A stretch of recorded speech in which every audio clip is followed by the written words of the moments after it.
Council Lady Stennett, if you would, please lead us in invocation. Miss Rhonda, if you would, please lead us in the pledge. Shall we pray?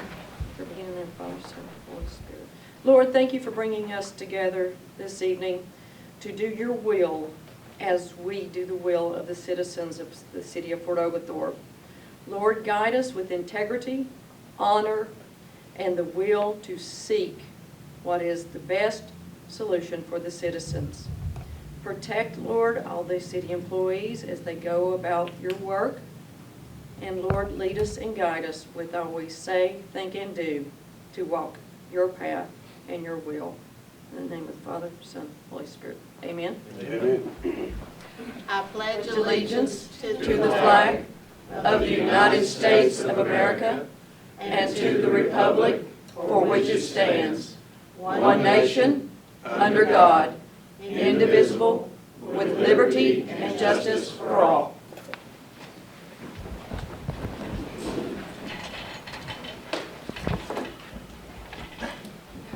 Next item on the agenda is the reading of the minutes of the previous council meeting. If members of council have had an opportunity to review these, I will entertain a motion to approve. Make a motion. Second. I have a motion and a second. Is there any discussion? All in favor say aye. Aye. Motion carries unanimous. Next item on the agenda is communications from the mayor. I'd like to welcome everyone and apologize for a little inconvenience tonight. We're doing a little bit of remodeling in our council room. Hopefully it'll be a little better, a little cleaner. It's nothing major, but we did have to come over here to conduct this one tonight. So just bear with us, and we're doing it all in-house, so we're not having to pay any contractors to do it. So we'll get it complete just as quick as we can. Next item on the agenda is zoning matters. We have none. Next item on the agenda is ordinances. Ordinance number 1 is first reading of ordinance number 2019-31. Mr. Stoltz. Ordinance number 2019-31, rezoning, be it ordained by the mayor and council for the city of Fort Oglethorpe, Georgia, and is hereby ordained by authority thereof, section 1, that the following property owned by Nicholas Lilos, Central Partners, and known as map 0002F099-135 Patterson Avenue, Fort Oglethorpe, Georgia, is hereby rezoned to a C2 special exception zoning. Said property is particularly described in the attached Exhibit A. If any part of this ordinance shall be held to be invalid or unconstitutional, such invalidity or unconstitutionality shall not affect or impair the other parts of this ordinance unless it clearly appears that such other parts are wholly and necessarily dependent upon the part held to be invalid or unconstitutional, that this ordinance shall take effect from and after its adoption by the mayor and council. This is first reading, Mayor. Thank you, Mr. Stoltz. Item number 2 under ordinances is first reading of ordinance number 2019-32.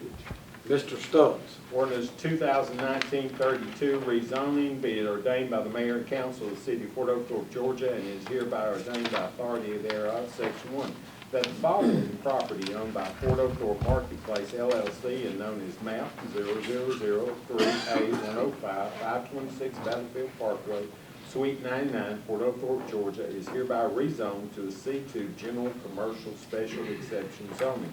Said property is particularly described as follows in Exhibit A.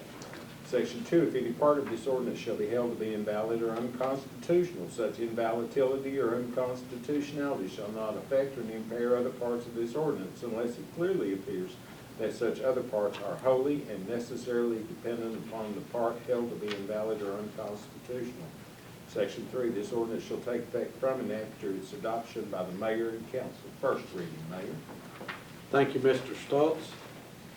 Item number 3 under ordinances, first reading of ordinance number 2019-33. Mr. Stoltz.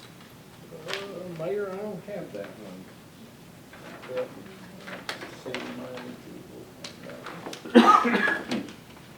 Here you go, Robert. Ordinance number 2019-33, ordinance to approve the 2020 fiscal year budget for the city of Fort Oglethorpe, Georgia. Whereas the duly elected governing authority of the city of Fort Oglethorpe, Georgia is authorized under Article 9, Section 2, Paragraph 3 of the Constitution of the state of Georgia, the official code of Georgia annotated 3635-3, and the charter of the city of Fort Oglethorpe, Georgia, to adopt reasonable ordinances to protect and improve the public health, safety, and welfare of the citizens of the city of Fort Oglethorpe, Georgia. And whereas the duly elected governing authority of the city of Fort Oglethorpe, Georgia is vested in the city council composed of a mayor and 5 council members. And whereas that all ordinances or parts of ordinance in conflict herewith are hereby repealed. And whereas that if any part of this ordinance shall be held to be invalid or unconstitutional, such invalidity or unconstitutionality shall not affect or impair other parts of this ordinance unless it clearly appears that such other parts are wholly and necessarily dependent upon the part held to be invalid or unconstitutional. Now therefore it is hereby ordained by the governing authority of the city of Fort Oglethorpe, Georgia, that the following shall constitute the fiscal year 2019 budget. This ordinance shall take effect on January 1st, 2020. First reading, Mayor. Thank you, Mr. Stokes. Next item on the agenda is resolutions. We have none. Next item is unfinished business. We have none. Next item on the agenda is reading of the city clerk of any communications. We have none. Next item on the agenda is new business. Item number 1 under new business, proposed approval of contract for professional development. Ms. Simpkins. Thank you, Mayor and City Council. As you all are aware, the city places a lot of emphasis on professional development within each of our trades within our departments, and we do so annually. We also believe it's important for the directors to set aside time to train together as a leadership team. So we've pursued a couple of options. The proposal that you see in front of you is from Intercom. It is Intercom is a development team that what they've proposed is a one-day training session for our 10 department directors, and of course any interested city council members and the mayor are welcome. What we would propose to do on this one-day training would be to focus on critical topics such as directing and delegating styles, motivation strategies, development strategies, and collaboration through effective communication. If any of you have done a DISC assessment in the past, the training day would start out with a DISC assessment to help our department directors learn what their DISC style is and how their style affects the way they manage others. We haven't settled on a date. We would work with you all in hopes that you could participate in the training. The cost is up to $5,000. That's why it's on your agenda for consideration. It depends on how many people attend the training, and it's about $280 per person. Thank you, Mayor and Council. Thank you, Ms. Simpkins. I have a motion to approve. Motion. Second. I have a motion and a second. Any discussion? All in favor say aye. Aye. Motion carries unanimous. Item number 2 under new business, proposed approval to purchase flooring for 6th Cavalry Museum. Mr. Quarles. Mayor, the flooring on the second floor of the 6th Cavalry Museum has reached the end of its useful life and needs to be replaced. The Department of Building, Planning and Zoning received 3 written quotes from licensed contractors to replace the floor. Crabtree Flooring presented the lowest bid. Approximately 2,180 square feet of luxury vinyl plank will replace the torn carpet on the second story of the building. The funding source is general fund balance in the amount of $10,586. Thank you, Mr. Quarles. I have a motion to approve. Motion, sir. Second. I have a motion and a second. Is there any discussion? All in favor say aye. Aye. Motion carries unanimous. Next item on the agenda is City Manager's Report. Ms. Simpkins. Mayor and Council, I would just like to recognize Mike Housley and joining us in our audience tonight. He is representing the city of Fort Oglethorpe in the class of 2019-2020 Leadership Catoosa. So he's here to to take notes and report back to his leadership to 2-6 class. So congratulations, Mike. We're very proud to have you represent us. Thank you. That it, Ms. Simpkins? That's it. Thank you, Ms. Simpkins. Congratulations, Mike. Thank you, sir. Next item on the agenda is city council comments. Mr. Childs? No comments tonight, Mr. Mayor. Thank you, Mr. Child. Mr. Crawford? Yeah, I'd like to just say, it's 3 years in a row that Coach Campbell and his guys at LFO has defeated Ringo. So he brought that back to LFO for the 3rd year. Proud of the football team. It was a really great game. I've seen some of the members of the council there Friday night. It was a pretty packed house there at Tiger Stadium, but it was all red that night, so it was a good deal. Congratulations to Coach Campbell and his players and the rest of his coaching staff. Just wish we'd have had the gate instead of them. Thank you, Mr. Crawford. Mr. Rogers? Yeah, I'd just like to say congrats, Mike, as well. It's great to have you on there. It's very impressive. That's it, Mr. Mayor. Thank you, Mr. Rogers. Ms. James? I don't have anything tonight. Thank you, Ms. James. Ms. Stinnett? Thank you, sir. Just want to remind everyone that on November the 9th is the Fort Oglethorpe 5K, and there is a discount for all military veterans as well as first responders. Also, very special on that day, November the 9th, will be the dedication of Honor Park. If you haven't had the opportunity to go by Honor Park and see how it's growing and developing, please, please, please take an opportunity to do that. On the education front, we congratulate LFO for football season, but we're also and do need to congratulate them for their state graduation rate. The state of Georgia's graduation rate increased in 2019, rising for the state to 82%. However, our own LFO is now 84%, beating the state average graduation rate.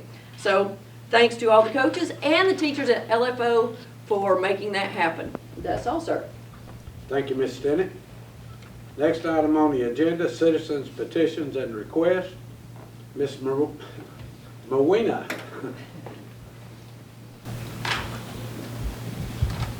Hi, my name is Paulina, and I'm a resident of Fort Oglethorpe. I would like to request that the city reestablish the Historic Preservation Commission. I think it's really important to take care of our historic district. Yep. That's all I have. Thank you very much, Ms. Mowina. We will certainly take that under consideration. Have you procured any others to sit on the board with you? Yes, so far there's four. For People that are willing to. residents of Fort Oglethorpe? Yes, Is it 5 you need? I think it's 5. Okay. Thank you. Yes, Thank ma'am. you. You can do it before. What would be the process for? What would be the process for doing that? The process, so Mayor, would you like a little bit of information on the? Yes, ma'am. Go ahead, Ms. Simpson. Okay, so the Historic Preservation Commission has 5 members appointed by the mayor and ratified by council. The last meeting was held September 29th, 2012. And at that point, we had 4 members. So if your board is 5, then 3 is the majority vote. So it's possible to do it with less members. But all terms of the 4 people who were on the Historic Preservation Commission at the time have expired. The last one expired July 12th, 2013. So the terms are 3 years. The meetings were typically held on the 3rd Tuesday of the month at 5:30 p.m. All members need to be residents of the city, and there's preference or a suggestion in our ordinance that 3 members shall be professionals in architecture, history, or planning. Any other questions? Anybody got any questions, comments? So would we just approve the members The based mayor on? would appoint and you Okay. all would ratify. Okay. What's the authority for? The Historic Preservation Commission oversees, there are approximately 50 different properties, but most of them have structures on them. They're on the list of the historic registry. And so the Historic Preservation Commission makes sure that regular routine maintenance is being performed on those 50 structures. They also review what we call certificates of appropriateness. So if any owner of a historic property on the registry would like to make a material change to the outward appearance of their property, not including color, it's material or the look of trim, or there's any number of material changes that you can imagine to the front or the exterior of a property, that property owner has to submit a petition to the Historic Preservation Commission for a certificate of appropriateness. And the commission meets and considers that proposal and determines, what the impact on the rest of the historic properties in the city may be, and makes a recommendation on whether or not to approve that certificate. And Ms. Molina, you certainly feel free to correct me if I'm wrong. I think any maintenance repairs, which of course is just part of time, has to be extremely similar to the original, if I'm not mistaken. I think that's where some of the problems have come in the past at this. And I think you've got a photograph of about every one of those buildings, if I'm not mistaken. Yeah. So it should be pretty easy for a contractor to follow those guidelines. Yeah, we have the building plans too. Yeah. Okay. Yeah. Any other questions or comments? Thank you, Mr. Winnie. We'll certainly take it under consideration. Next item on the agenda is executive session. I will entertain a motion to go into executive session to discuss personnel. Motion, sir. Second. Have a motion and a second. All in favor say aye. Aye. We are in executive session. I'll entertain a motion to come out of executive session. Motion, sir. Do I have a second? Second. Have a motion and a second. All in favor say aye. Aye. We are out of executive session. In executive session, we discussed personnel. Next item on the agenda is adjournment. I will entertain a motion to adjourn. Make a motion. Second. Have a motion and a second. All in favor say aye. Aye. This meeting is adjourned.